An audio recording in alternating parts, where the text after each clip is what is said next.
Hi, Lucinda. How are you? I'm great, thank you, and thank you very much for asking me to chat to you today. It's Well, listen, I'm really looking forward to this, and we've known each other for 5 years, I think now.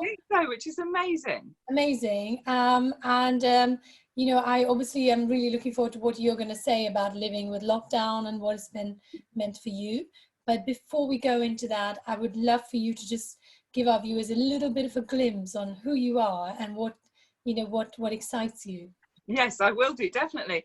I think before I do that, I think what's really interesting about our friendship, Ro, and I think this is a really lovely thing about social media, is that we've from one day together, we've been social media friends ever since then, and been really supportive of what each other does. And I think, isn't that a fantastic thing that comes from social media that wouldn't have been possible 10, 15 years ago? So lovely, I think it's so important within social media to have people inspire you, and you certainly do that to me, so that's great. But yes, you did the same for me. I think, it was a hoop training course that we did over a weekend in March, and it's lovely how we've sort of watched one another's journey progress ever since, and it's been great. So tell us a little bit more about you. Yeah, great. So my name's Lucinda Muschialli. I've got Australian husband whose great grandfather was Italian, hence the Italian surname. We've got 4 sons aged between 12 and 18, and 2 dogs and 2 cats who were all girls because I needed to balance out the house a bit. My husband and I run a construction company, Newton Waterproofing, and we do basement waterproofing predominantly of new and existing buildings. But over the last few years, I've taken quite a big step back because our 3rd son, Leo, is, as you know, is very profoundly autistic. And as he sort of evolved into the teenage years, the amount of care and support he required got so great that really it was impossible to try and manage full-time work plus looking after Leo on the holidays. So our other sons, eldest son Luke is going off to university in September to do medicine, which he's thrilled about, very fascinated about how autism affects people in such different ways. That's been very, very much an inspiration for him. Next one, Joe, is starting A-levels in September. He loves arts and sciences, totally stuck down the middle, lots of creativity. And youngest one, Dom, is on his first day of homeschool learning that we were very daunted about. Both of us were sort of shying away from the timetable, going, no, make it stop. But it's not too bad so far. But luckily Wednesday's a half day, so they've got to do some exercises in the afternoon, so I'm going to get my hoop out with it. But due to the real complexities of having somebody who's very severely special needs, I can hear him in the background, so he might come running in and out a bit. That has really changed our life in lots of very Leo, it's only the doggy, it's fine. The doggy. We've got an autism therapy dog, and Leo can't. Leo, just come and sit here. It's all right. I know you don't like the dog. Leo, Mum will be along in 40 minutes. Okay. So Lucinda, so tell me a little bit about I think we were talking earlier about, your boys and, what they're at the moment. So, clearly this lockdown has put everyone's schedule into a tailspin. So tell me a little bit about how you're dealing with that and, how you manage the complex needs of your different children. Yeah, well, for the eldest 2, it's been a bizarre year because the eldest was due to do A-levels and the next one due to do GCSEs. So that was working flat out for A-levels and GCSEs and then suddenly nothing. So that's really strange for them. They've got a bit of things going on this term, but that's been quite a spin out for them, like, for Luke particularly, for it to be the end of his whole time at school to just be a random Thursday afternoon and then everyone goes was quite, it was obviously, just sent them all in a complete spin. For Leo, being without the structure of the specialist provision that he gets at his school is, you just see a decline in his behaviour so quickly. So we've got carers who still come in probably most days for about 3 hours, just to keep him ticking over. He loves his carers. He loves the people who have close. That's almost his friends, really. And so without seeing anybody for him, he starts really descending downwards. And also we were able to send him to his respite care home in Guildford last week. They were able to manage the social distancing by only have a very, very limited number of children. But Leo was so happy to go there, and to spend all that time with the carers. We noticed straight away his mood lifts and his communication lifts. So I think, you know, I mean, for everyone, isolation is hard and a spin out. But when you've got a lack of understanding of why it's happening, and not only the school not happening, but also swimming not happening, the special needs clubs not happening, your supermarket not available, McDonald's not available, you know, anywhere, big parks, playgrounds, anywhere that will be his normal sort of outings don't exist anymore without an understanding behind it. And, you know, with everyone else, with neurotypical or normal children and adults, it's hard enough to implement a structure to keep ourselves mentally and physically ticking over. But when you haven't got that understanding and comprehension behind it, it really is very, very hard. So we are hoping that next week he will go back to school in some capacity, because he ticks all the boxes for being somebody who an educational placement should still be available for, in the sense he's got an educational healthcare plan, he's deemed a vulnerable person, and he's got a social worker. So all those tick the reasons that he should do. And in fact, having had quite a battle with the council for years to try and get him into the right placement, now he's in the right placement. I had a great conversation with somebody from the council last week who said, you know, unless you've got somebody in your family who's at very high risk, you've got to balance out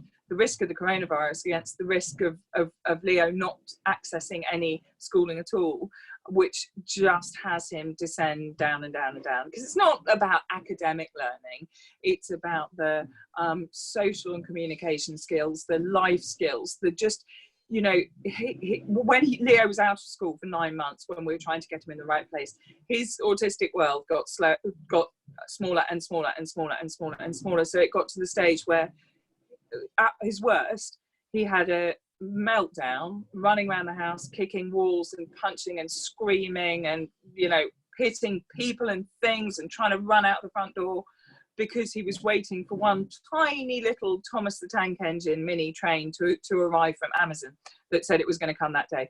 It finally arrived at 10 to 5 in the afternoon, and he just picked it up and put it in a box. He didn't even look at it or play with it. It's like an obsessiveness that he needed that. He needed that, otherwise his world wasn't stable, like an OCD element.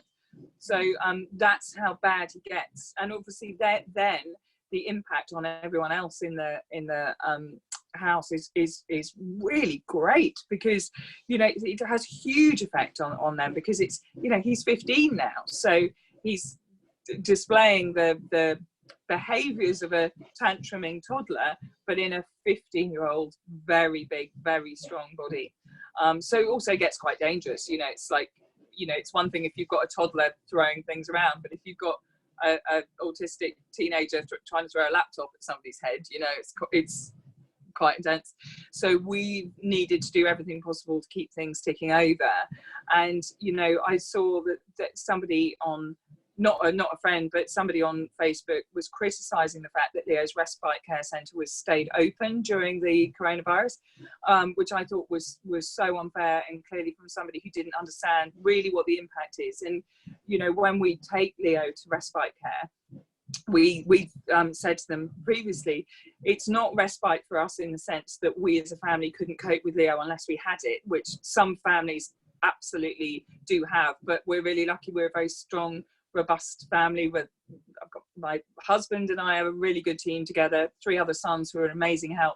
But for Leo, having that engagement with other people. It's almost like a holiday for him, and it's almost like his brain needs it, just to be able to sort of, again, world opens up a bit and he can suddenly cope with it a bit more before it shrinks again. So yeah, it can be quite overwhelming, and certainly at home the thing with Leo is that unless we've got a carer here, it's me that you know, he won't be interested in anyone else doing anything, as much as they try to, like Warren would try and help and look after and support Leo. He is not interested at all, so all the demands are on me. So that's why I need to hula hoop a lot to kind of get myself it. Isn't it? It's such a wonderful way. It's a moving meditation. It is, definitely, absolutely agree.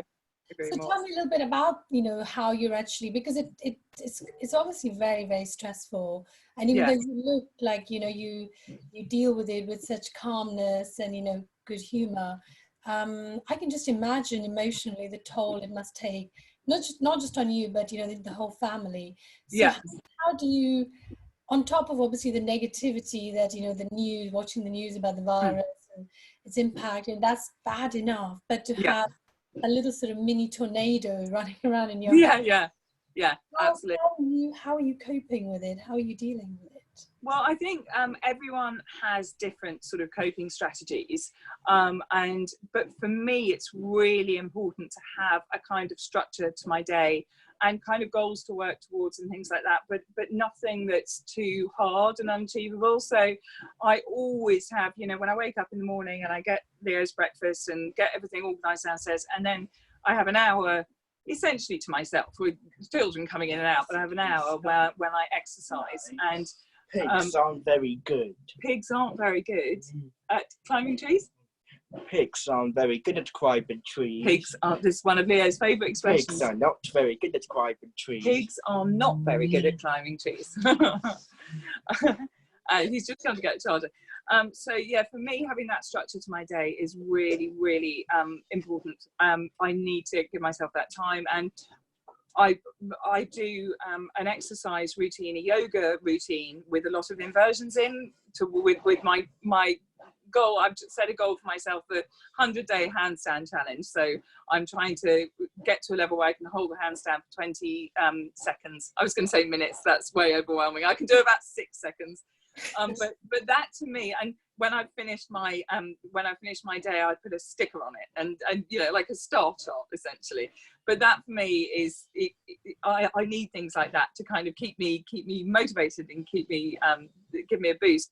But I need to have an exercise routine that is hard enough to make it challenging, but not so hard that I don't enjoy it. Like I don't, you know, there's lots of really nice stretches and shoulder stands and headstands and pigeons and all sorts in there, which help to keep me sort of strong and flexible. And I find, and I do a quick meditation after that as well.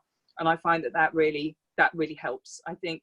And I only watch, I don't really watch the news. I get a BBC update once a day, which comes through in the morning. So I read that, and I generally don't watch any more news because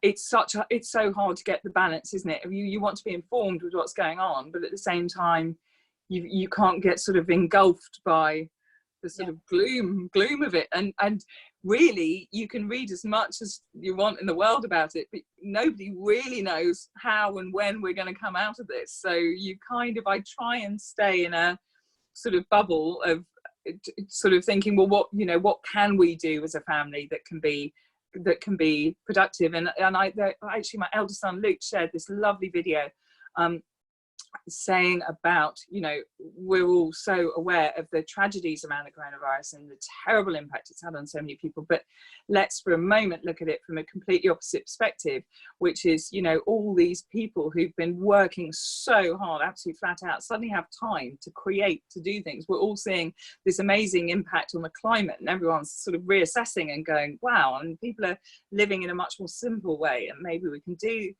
that in a better way. And so we're really try and instill that positivity. You know, one of the things, my parents were sort of born in the war, so, you know, if we were living in that time, well, you know, 2 of our sons would have been out in battle. So the fact that it's needing to have that objectivity to be able to look at our lives and go, okay, well, what can we put in that's really positive? What I really wanted to my goal, apart from my handstands, was to have it this time as a time that our boys look back on in a really positive way, and that when they're older they go, wasn't that a mad year, but we, you know, learnt to cook and played Monopoly and had time for each other and chatted around the table every evening where normally everyone would be charging around. So to try and put in those as many as possible. But not when I have Leo at home, not a day goes by without having a very large gin and tonic at about 6:30 and a big white wine spritzer with my hula hoop afterwards, because that works for me. There was a lovely cartoon on Facebook, which is, you know, sometimes I choose yoga, sometimes just choose wine. And I was like, yeah, definitely. So I think for me that you know, that gives me the boost to get through the evening. So I think, you know, not being a perfectionist, and not, you know, and also that some days can be just a complete shambles and nothing gets done, and just trying to just let that go is really important to me. But initially, when we heard about the lockdown, I did feel very overwhelmed, because we had Leo out of school for 9 months and saw how much he descended, and to think, oh my goodness, this is going to happen again, was just felt very, very overwhelming. I think we found a kind of new normal now, but it is very, very very busy, very and very strange, and yes, definitely quite intense. And I think you made a really good point earlier that, you know, you've got support around you. You've got a lovely family, and your boys, you know, sound sort of wise beyond, you know. Is that Luke who was talking about the whole positive aspects of this virus? Was it Luke, or was it one of your younger boys? Yes. Yeah, yeah. And I think, you know, Luke, that, yeah, it was Luke. Yeah. Yeah, so I think often we forget that there are a number of families which probably have this challenge multiplied by several times. You know, if they've got more than one child who's got a special need, or, you know, they live in very confined spaces. And I think it's a really yes, a useful reminder that, you know, that this whole lockdown thing is going to be incredibly hard for a lot of people. So I think from your point of view, what keeps you sane is having a structure to your day. Can you hear me still, Lucinda? Yeah. Okay, because your image froze for a bit. Yes, it is buffering a little bit. Do you mind if I move? If I move downstairs, it might be better. Yeah, that's fine. Yes. Hold on. We'll travel with you. So while you're traveling down, I mean, I must say space. Yeah. So what I was thinking is that actually, what would be really interesting is to maybe to also talk a little bit about how, as a family, you know, you created a structure for the family as a whole. I mean, you talked about your own personal kind of, you know, your day being structured, and you creating these little moments for yourself, and then at the end of the day, you kind of almost give yourself a pat on the back to say, yeah, I did this and I feel good about it. Does that same rule apply, or do other members of your family also do something similar? How are they coping? Yeah, I think actually what helped is all of us sort of talking about what we needed. So I said, you know, I need to have something to work towards. I need to have regular exercise. I need to get, you know, up and organised and have a structure to the day. And I think, rather than, especially with the older teenage boys, it's very difficult to say you have to do this and you have to do the other. But I think as a result of talking about it, it made them more likely to go, oh, well, this gives me an opportunity to get really good at the piano, or practice my guitar, or do this. It's like, let's look at this in an opportunistic way and just go, what can we, all this time that you've been revising for GCSEs and A-levels, what can you fill that with? So I've got somebody upstairs playing the drums, and somebody next door playing the piano. He's finished grade 8 piano, so he's working towards a diploma, which he thought he wasn't going to be able to do until he was at university. So there's lots of stuff going on, and creativity, which I think is really, we've really tried to sort of instill with everybody, is to go, okay, let's treat this time as a wonderful opportunity to do something in amongst the absolute chaos that we're in. You know, our actual day-to-day is, we're so lucky we live in a house in the countryside with a garden, with some space, so people have got enough space. How can we make this as positive as possible? Because I do think that's very important, to try and keep in a positive mindset, but at the same time not forcing yourself not to feel anything. You know, I think that if you, like, it's very important that if you have a day where you're just feeling a bit flat or a bit over it, to just be easy on yourself, because you know, this is such an extraordinary situation to be in, and but yeah, so we all try, and I think all of us having something to work towards on a sort of daily basis has been very beneficial. Yeah, I love that. And in terms of, you know, your own personal journey, because this is an extraordinary time, you know, have you had time to reflect? I mean, have you really sort of come up with any new insights about yourself during this time, or has it been too busy? Yes, the days have absolutely flown. I think it's so interesting how different isolation would be in different scenarios. You know, I often think, gosh, wouldn't it be strange being isolation, sort of, if you're by yourself, all this, you know, you'd probably start off with loads of creativity and then it would rather sort of dwindle, because it's hard to keep the momentum going. Whereas ours, it's like, there's constant people everywhere, wherever you go. There's like people here, people there. So yeah, no, I think it's been a really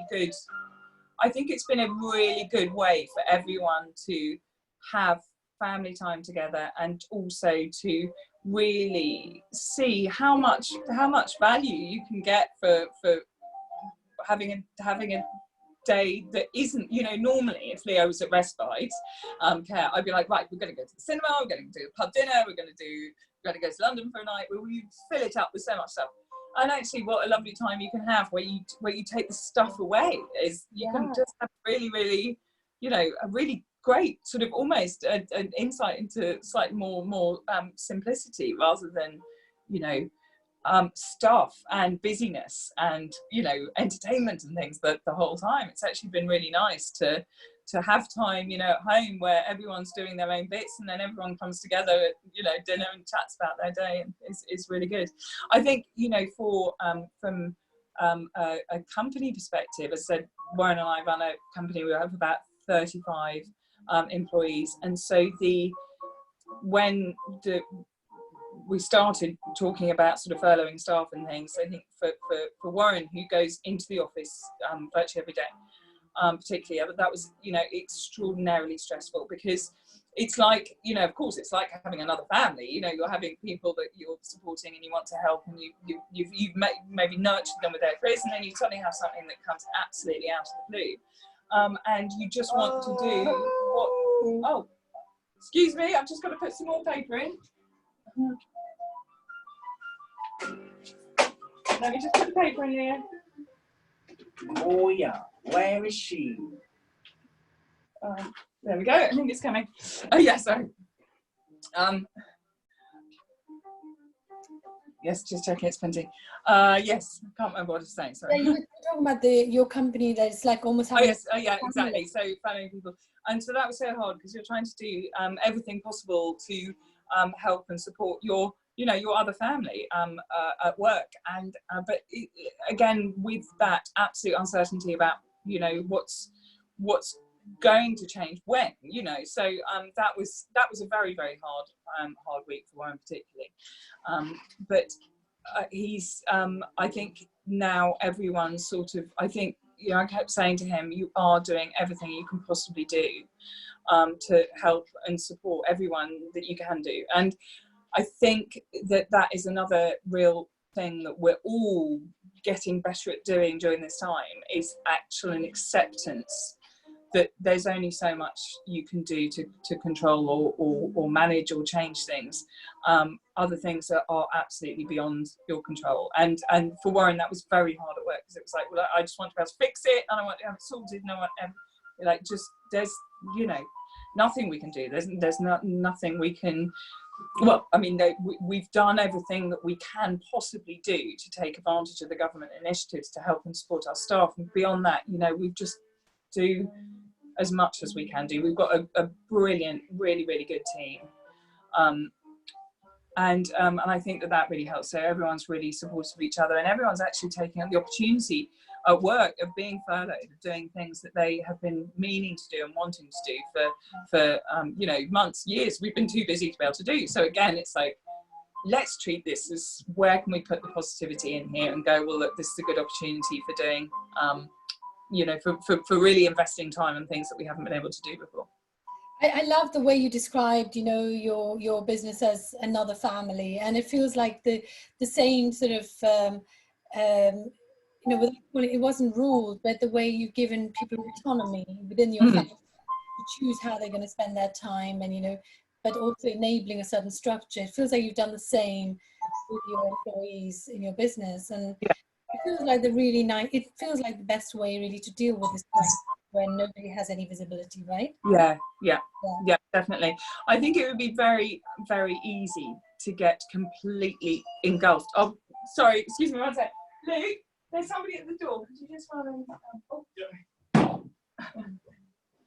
Oh, he's gone. Yeah, sorry. I think it's just very, I think it's very easy and also very understandable to get sort of mentally engulfed by this. And I think, you know, for one of the, I mean, we're just, our days are still so busy, and I think she thinks that that's a good thing. I think I really feel for anyone who suffers from real anxiety and maybe isn't around people enough to be able to do that, because I think unless you put the controls in place and stop yourself from being on negativity, news and social media the whole time, I just think, you know, you need to look after your brain. Absolutely. And in terms of, you know, partly through your business, but also just generally, if you could take a sort of a crystal ball gazing role for a minute, where do you see us, you know, what does new normal look like for you? Both from your, I suppose less from your personal perspective, because maybe that doesn't change a huge amount, but really for the world, and, you know, maybe for your business as well. I think there's going to be, I think that the impact is just going to be so extraordinary, because I think that you know, obviously there's going to be the global economic impact, which is just, I am definitely not clever enough to even go down what that's going to look like or how that's going to implement it. But I think from a sort of day-to-day perspective, I think it's just going to create so much awareness among people about really what they're doing. And mainly, you know, I love going to the shops, I love shopping, you know, anything like that, but maybe the mindless sort of consumerism side of things will reduce a lot. Certainly the fact that every single day of the last 6 months up till isolation was bucketing with rain and horrendous, and then the minute isolation happened, the sun come out, and it's just amazing. And, you know, these amazing photos being shared of what, you know, the world is looking like when the pollution has dropped so much, I think is very unexpectedly inspiring, and not what anyone expected to sort of get from this.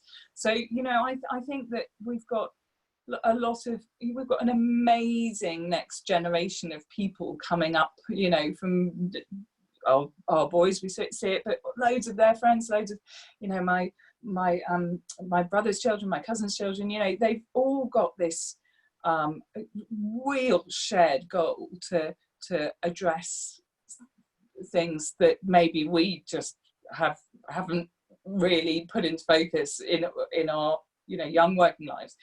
So many people are focused on trying to create things for the better, whether it's from a climate perspective, or just, you know, from a sort of looking after people, nurturing people, supporting people, you're working collaboratively. You know, I think that it's going to open up a real window of opportunities. And I think the impact on the sort of people who are finishing school or at university now will be so long lasting, and of course there are going to be massive negative impacts from this, from a health perspective and from an economic perspective, but I think there will also be some real positives that come out.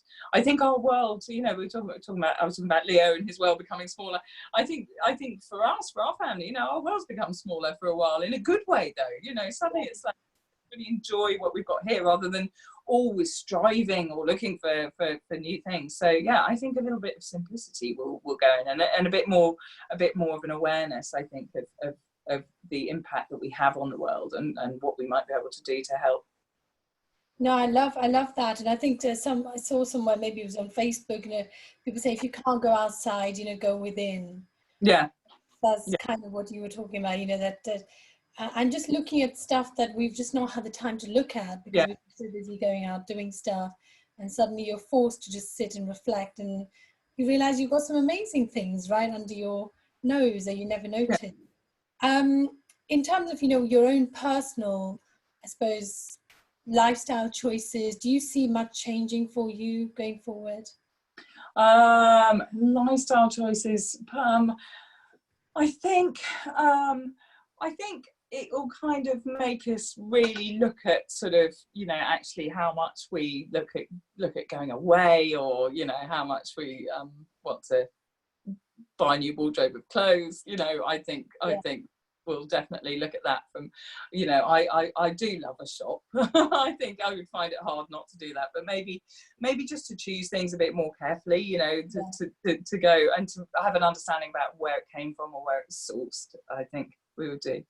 I think and like we were saying about the social media aspect, I think what has been really lovely as well I've seen is a real supportiveness from sort of random communities. I was invited to become a member of Frock Up Friday, where everyone gets dressed up on a Friday night, and it's just super.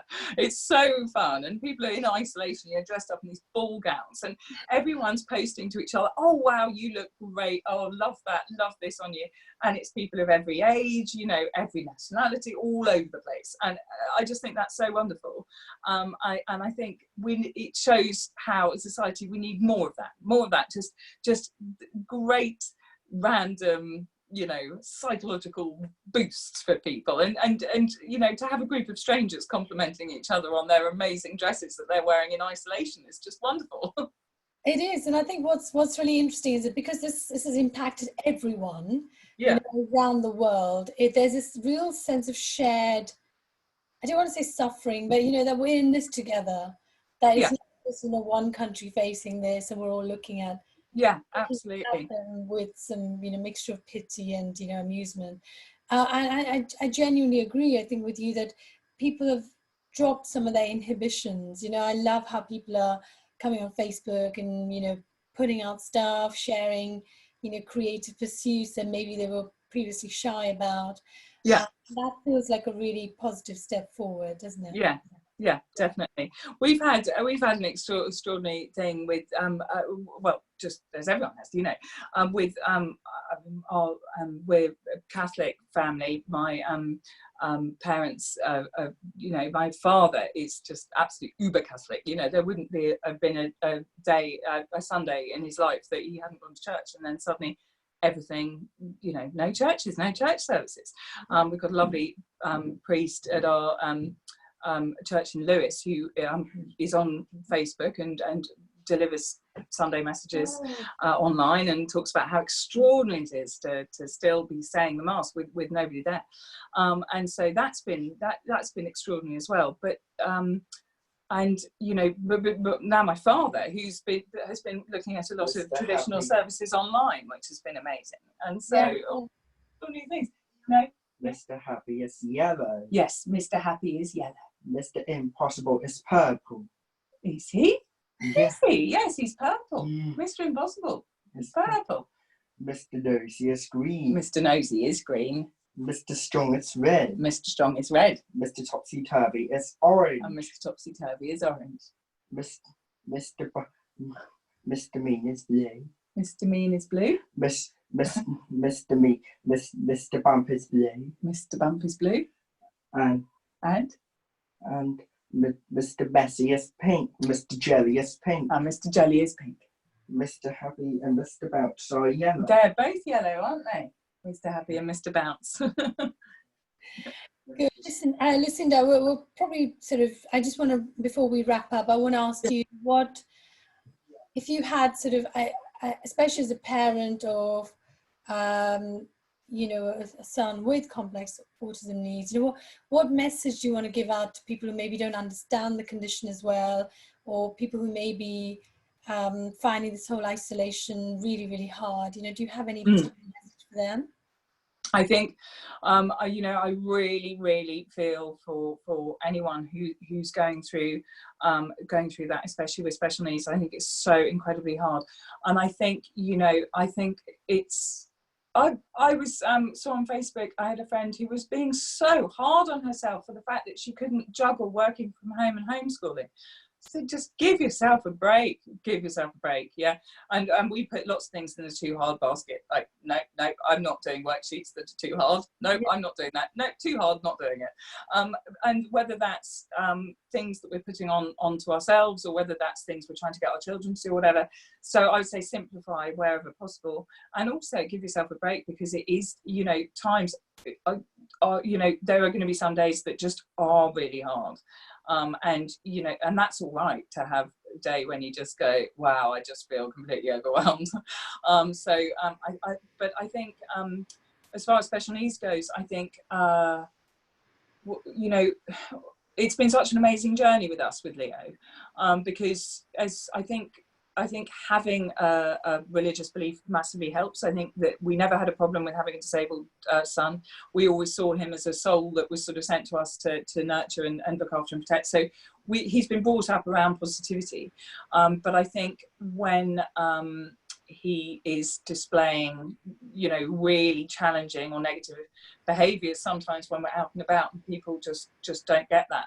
I think that for people who, if they see, you know, somebody with somebody who's having a meltdown, it's understanding that for that person, that feels to them the only way that they can communicate anything at that point. It's the only thing that they can find to do.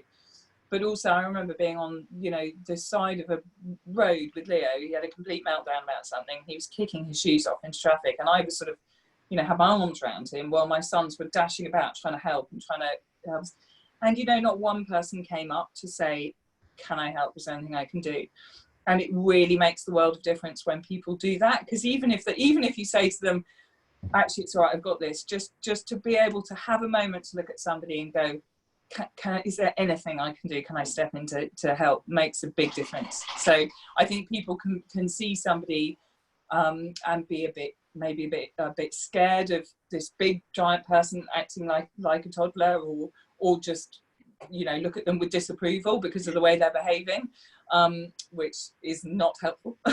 I think in the same way as that when you're in the supermarket with a toddler and they're just being a complete nightmare and tearing their hair out, if somebody looks at you kindly or says, oh God, I've been there, or can I help you in any way, it makes the world of difference. And I think if you're somebody, especially if you're somebody who is really struggling at home and doesn't have that support in place, even more so, that those words of encouragement you can really change somebody's day by that. Because at that moment, that person, that special needs person, plus the parent with them, are just like on the floor going, we have no idea what to do. We are not in control of this situation at all. So, you know, the chances are, even if it's just, oh, well, maybe could you just, you know, just put my shopping back, or whatever it is, you might be able to do something tiny to help. And kindness, yeah, it can help so much. I totally agree. And I think the difficulty sometimes is with children like yours and mine, you know, that on a kind of superficial level, they look absolutely fine and normal, yeah. don't they? Yeah.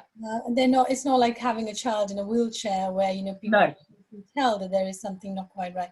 So it's harder still. I think it's a really good message to give to people who don't understand what it's like to have a child with autism and how their behavior is.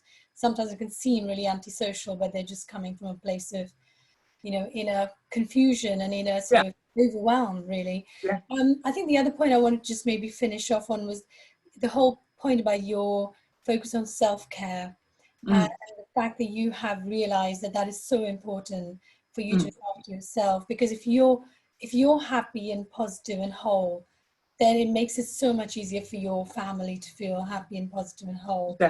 And a lot of my sense is a lot of carers in particular put themselves last, because they're selfish about doing that, but they're not helping themselves and they're not helping those around them, because they can pick up the vibes that you're not your healthiest or happiest. So I think that's probably another.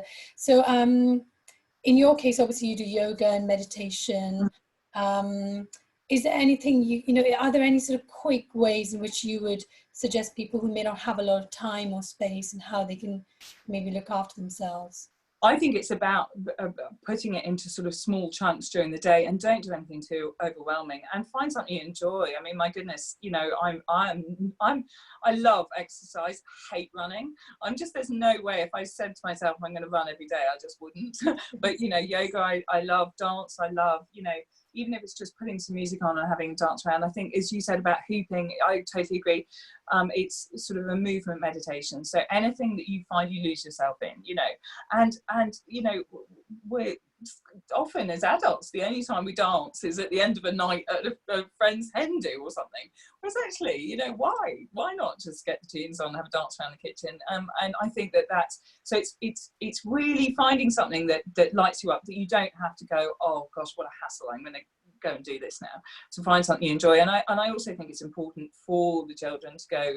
I mean, they'll come in and out when I'm doing things, but sort of meditating on the floor, they'll be like, Mum, what's for lunch? It's just push off. But it just normalizes it for them, and you don't need to meditate for 25 minutes. You can sit down for 5 minutes and notice. I think when you're going into that situation of overwhelm where you feel like, oh, it's just too much, I can't do it, just have that moment of peace. Or even counting your breaths is really good. Counting to 4 when you breathe in, counting to 8 as you exhale can be incredibly calming, and just a few minutes of that can just bring you down a little bit. So don't do anything over ambitious, and find something you enjoy. Just find some way your body likes to move. I've just recently got an aerial yoga trapeze, and that's brilliant, because if you're feeling a bit lazy, you can just lie in it and rock from side to side. And actually Leo loves it. Oh, listen, it's been such a pleasure. Thank you so much. It's so lovely to chat to you too. I know how full your day is and how busy your life is. I really, really appreciate it. And I look forward to us catching up in person. Absolutely. No, it's great. And thank you, Ro, for all that you do and all the inspiration stuff that you do on social media as well. Really, really enjoy everything that you post. Thank you so much. Look after yourself, Lucinda. Thank you. Lovely to see you. Bye. Very soon. I'm just going to stop recording now, and then we can